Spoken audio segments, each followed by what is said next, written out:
Bonjour, bonjour à toutes, comment il est? Toujours avec un grand plaisir que m'y retrouve à là pour parler de cuisine réunionnaise, des plats simples et faciles à faire, des plats que nous peut trouver bon marché, surtout dans les bonnes commerces, hein. Nous va faire aujourd'hui des ailes de poulet à la créole. Il va falloir environ 1,2 kg d'ailes de poulet, du sel, de l'ail, une branche de thym. Il faut nous environ 10 grains de poivre, de l'huile de tournesol et 5 tomates moyennes. Alors les tomates, il dépend si vous aiment beaucoup de tomates ou sinon ça, vous aiment beaucoup de sauce. Vous peux ajouter un ou deux en plus. Et les tomates, m'y trouve qu'actuellement, les un petit peu cher, le prix.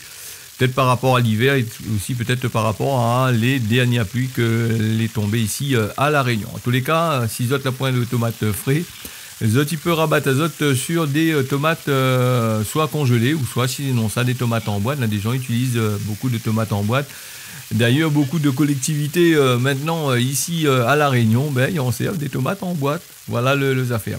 Nous mettons les ailes de poulet à frites dans une grande poêle, sinon ça dans un grand marmite. Alors nous laissons bien faire rougir les ailes de poulet. Maintenant, si en règle générale, les gens ils peuvent faire frire en deux parties. Quand les comme ça là, enlever, mettre de côté, rechauffer l'huile, laisse refroidir un petit peu.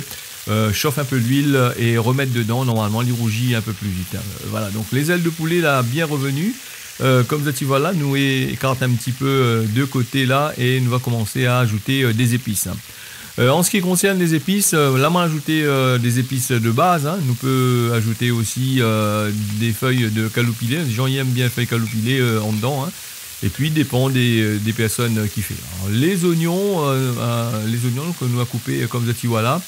Ou sinon, tu peux couper encore plus fin encore, hein, les oignons. Et là, tu fais revenir ça dans de l'huile que l'a rendu les ailes de poulet, hein. Donc, vous avez vu que les oignons, ils absorbent bien l'huile. On a plusieurs écoles ici à La Réunion. Il y en a qui disent que il ne faut pas trop mettre de l'huile dans le curry. Il y en a il ne faut pas mettre du tout de l'huile. Et pendant ce temps, ils mettent un tacon de beurre, ils mettent un tacon de la crème fraîche, tout ça, les gras dans d'autres affaires, hein. Et donc nous mettons de l'huile, mais pas énormément. Et puis nous ne consommons pas de l'huile tout le temps, hein. C'est pas tout le temps dans le curry. Nous mettre de l'huile. Si on essaye de faire frire des ailes de poulet sans huile, ça sera un peu compliqué la situation. Voilà, les ailes de poulet, les revenus avec les oignons, on va pas tarder à commencer à mettre les autres ingrédients. On va commencer par le l'ail et aussi le thym. Le thym n'est pas obligé, hein. Là, des gens ils mettent le thym, mais comme le curry est bien frit, bien croustillant dedans, il n'est pas obligé. Bon, ben, nous peut mettre un petit peu de thym que nous va prendre soin d'effeuiller. Et là, nous, voilà, le thym effeuillé que nous envoyons dedans, là, pas beaucoup de thym, juste ce qu'il faut pour juste parfumer le curry. Alors, nous prenons le l'ail, nous va mélanger bien à l'intérieur, comme ça, tu vois là, bien mélanger. Là, on va pas mélanger en tout comme ça, là, on va mélanger sur le côté, de façon à ce que l'ail cuit, il frite bien. Parce que des fois, quand nous mélange tout ensemble, ben, le l'ail il cuit, mais il a tendance à pas trop frire. Et puis, l'ail aussi, il faut pas trop faire frite non plus, hein, parce que s'il devient noir, dans certains cas, pas dans tous les cas, il devient un peu amer. Là, moi, là, fini, fait frite le bon de nos affaires. Vous avez vu, en attendant, les ailes de poulet, il cuit bien quand même sur le côté, hein. Il mélange ça bien comme qu'il faut. Prendre son temps, surtout, hein. La cuisine réunionnaise, ça, c'est facile à faire, hein. Et puis, midi azote toujours, hein. Pas tout le monde il fait cuire manger pareil, hein. Moi, il fait cuire de cette façon parce que maman l'a appris à faire de cette façon, mais il y a des personnes, il fait cuire d'autre façon, hein. Mais un peu, il ajoute toute le tomate, tout le l'ail, tout dedans. Il fait bouillir, ben moi non, hein. Donc moi, il fait friter, mais il aime bien quand il est croustillant. Là, moi, j'ai ajouté le tomate sur le côté.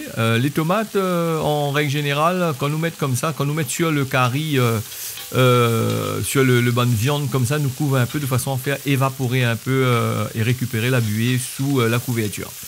Là, m'a pas fait. Là, m'a juste mettre les tomates comme ça, mais va ajouter quand même quelques gouttes de l'eau dedans après, hein, parce qu'on a besoin d'un petit peu de sauce.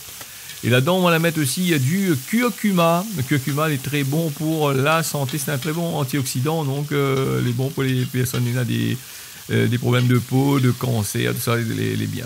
Voilà, là, nous, il est quasiment bon, hein. Si nous l'essaye bien, nous fait croûter un peu, nous peut manger comme ça, mais là, il voulait avoir un petit peu de sauce, hein. Et moi, là, ajouter quelques 2-3 cuillères d'eau dedans, hein, non, même pas un demi-verre d'eau. Voilà. Là, comme l'huile est là, nous laisse y réduire, nous laisse un peu de sauce.